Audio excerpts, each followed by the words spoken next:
Ang dami na ngang nagtatanong kung ano nga daw ba ang kinakain namin ni Chester.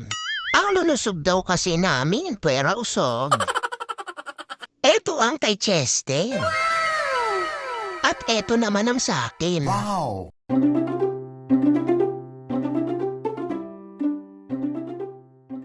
Nagtataka kayo bakit hindi yan chimkin?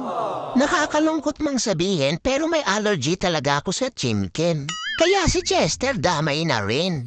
Kasi maiinggit naman ako pag kumain si Chester ng chimkin. Kaya parehas na rin kaming pork lang. Kahit nga sa treats mabusisi nila yung chinecheck kung may halong chimkin. Halos lahat kasi ng treats ngayon may chimkin.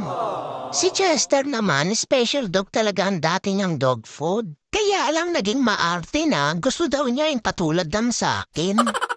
Hindi pa ba namin magugustuhan tong dog food? Mas mahal pa nga yung kilo nito kaysa sa bigas ni Mama.